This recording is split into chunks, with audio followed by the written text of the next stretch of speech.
নমস্কার বন্ধুরা, তনহির পাকশালাতে সবাইকে স্বাগত। আজকে শেয়ার করব একটি চাটনির রেসিপি। আমরা সাধারণত জানি চাটনি একটু পাতলা পাতলা টক ঝাল মিষ্টি হয়, তবে এই চাটনিটা একেবারেই আলাদা হয়। তার জন্য নিয়েছি এখানে চিনেবাদাম।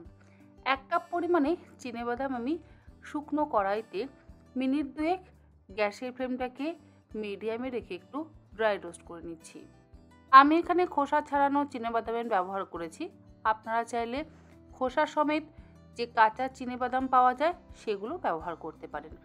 তবে ওই চিনেবাদামগুলো যদি ব্যবহার করেন তাহলে অবশ্যই ড্রাই রোস্ট করার পর খোসাটাকে কিন্তু ঝেড়ে ফেলে দেবেন। আর এখানে আমি আনসল্টেড চিনেবাদামেরই কিন্তু ব্যবহার করেছি। বাদামগুলো আমার ড্রাই রোস্ট করা হয়ে গেছে। এগুলোকে এবার একটা প্লেটের মধ্যে ঢেলে ঠান্ডা করে নেব। বাদামগুলো ঠান্ডা হতে হতে কড়াইতে দিয়ে দিচ্ছি 2 চা চামচ পরিমাণে সাদা তেল। তেল গরম করে নেওয়ার পর এর মধ্যে দিয়ে দিলাম 1/4 কাপ পরিমাণে গোটা ধনে, আর তার সাথে দিয়ে দিচ্ছি 2 টেবিল চামচ পরিমাণে গোটা জিরে। গোটা ধনের পরিমাণ একটু বেশি ব্যবহার করব, গোটা জিরের পরিমাণ কম ব্যবহার করব। গ্যাসের ফ্লেমটাকে লো টু মিডিয়ামে করে দিয়ে গোটা ধনে আর গোটা জিরেটাকে মিনিট 3-4 ভেজে নেব।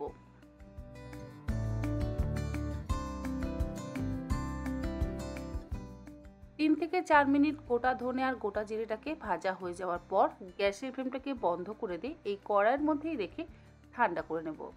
অপরদিকে যে চিনেবাদামটা আমরা আগে থেকে ড্রাই রোস্ট করে রেখেছিলাম সেটা গ্রাইন্ডিং জারের মধ্যে নিয়ে নিচ্ছি।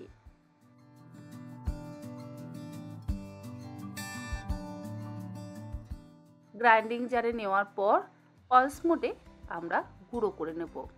একভাবে যদি আপনারা মিক্সিতে গ্রাইন্ড করেন তাহলে কি হবে, বাদামের থেকে আবার তেল বেরিয়ে আসবে। সেই জন্য 1 মিনিট অন করে গ্রাইন্ড করে নিয়ে মিক্সিটাকে স্টপ করে দিয়ে আবারও 1 মিনিট অন করে গ্রাইন্ড করে আমাদের এটাকে গুঁড়ো করে নিতে হবে। বাদামটা গুঁড়ো করে নেওয়ার পর সেটাকে আমি একটা প্লেটের মধ্যে ঢেলে নিলাম। বাদামটা গুঁড়ো করে নেওয়ার পর ওই একই গ্রাইন্ডিং জারের মধ্যে ভেজে ঠান্ডা করে নেওয়া গোটা জিরে আর গোটা ধনেটা ঢেলে নিচ্ছি। তারপরে এই ভাজা মশলাটাও গুঁড়ো করে নেব। তবে একদম মসৃণ বা মিহি গুঁড়ো কিন্তু হবে না, একটু দানা দানা তো থাকবেই, তাতে কোনো সমস্যা নেই। এই চাটনিটার বিশেষত্বই হচ্ছে এটা কিন্তু ঝুরঝুরে থাকে। দেখুন আমি গোটা ধনে আর গোটা জিরেটা গুঁড়ো করে নিয়েছি, তবে যেহেতু এর মধ্যে তেল আছে সেই জন্য আমি আরেকটু বাদামের গুঁড়ো দিয়ে আবারও একবার গুঁড়ো করে নেব। যেটা বলছিলাম, আমরা বাঙালিরা যে চাটনি খাই, মানে শেষ পাতে যে চাটনি খাই, সেই চাটনিটা হয় টক ঝাল মিষ্টি হয়, তা না হলে শুধু মিষ্টি মিষ্টি হয়। কিন্তু এই বম্বে স্টাইলের বড়া পাও বা পাওভাজিতে বা কোনো রকম পকোড়া খাওয়ার জন্য যে চাটনিটা বানানো হয় সেটা হয় এরকম ঝুরঝুরে, খেতে অসম্ভব ভালো হয়। একবার এরকমভাবে করে দেখবেন, আপনাদেরও ভালো লাগবে। ধনে জিরের গুঁড়োটাও আমি প্লেটের মধ্যে ঢেলে নিচ্ছি। এরপরে একে একে বাকি গুঁড়ো মশলাগুলো এর মধ্যে দিয়ে দেব। 3 থেকে 4 টেবিল চামচ পরিমাণে দিয়ে দিচ্ছি কাশ্মীরি লঙ্কার গুঁড়ো। তার সাথে দিয়ে দিলাম 2 চা চামচ পরিমাণে হিং। হিংটা অবশ্যই ব্যবহার করবেন। যদি হিং ব্যবহার না করেন সেক্ষেত্রে আবার রসুনের ব্যবহার করতে হবে। তবে আজকে যেহেতু আমি রসুনের ব্যবহার না করে চাটনিটা বানালাম, তাই জন্য হিঙের ব্যবহার করাটাই দেখালাম। স্বাদ অনুসারে লবণ দিয়ে দিলাম, আর দিচ্ছি অল্প একটু বিট লবণ। বিট লবণ কিন্তু অবশ্যই ব্যবহার করতে হবে।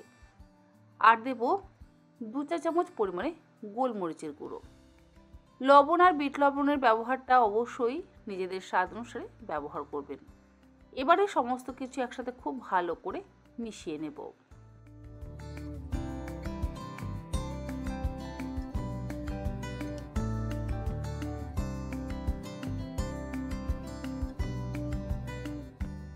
কাশ্মীরি লঙ্কার গুঁড়োটা আমার মনে হলো একটু কম হয়েছে বলে আমি আরও 1 টেবিল চামচ পরিমাণে কাশ্মীরি লঙ্কার গুঁড়ো এর মধ্যে ব্যবহার করলাম। আপনারা আপনাদের নিজেদের পরিমাণ মতন কাশ্মীরি লঙ্কার গুঁড়ো অবশ্যই ব্যবহার করতে পারেন। তবে ঝাল লঙ্কার গুঁড়ো আমি এর মধ্যে ব্যবহার করিনি, ঝালের জন্য গোলমরিচের গুঁড়ো ব্যবহার করেছি। যদি বেশি ঝাল লঙ্কার গুঁড়ো ব্যবহার করা হয় তাহলে আবার চাটনিটা অতিরিক্ত ঝাল হয়ে যাবে। যাতে সবাই এই চাটনি খেতে পারে সেই জন্য আমি অল্প ঝাল দিয়ে চাটনিটা বানালাম। মুম্বাই বা মহারাষ্ট্রে কিন্তু এই চাটনিটা যথেষ্টই ঝাল হয়। রুটি, পরোটা, বড়া পাও, পাওভাজি, যে কোনো রকম পকোড়া দিয়ে চাটনি খেতে অসম্ভব ভালো লাগে।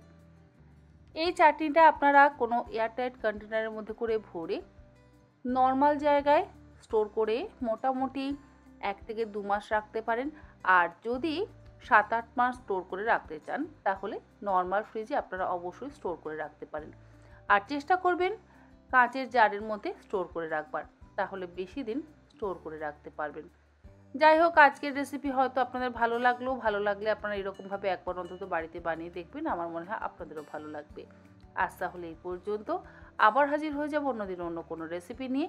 ভালো থাকবেন, সুস্থ থাকবেন। ধন্যবাদ।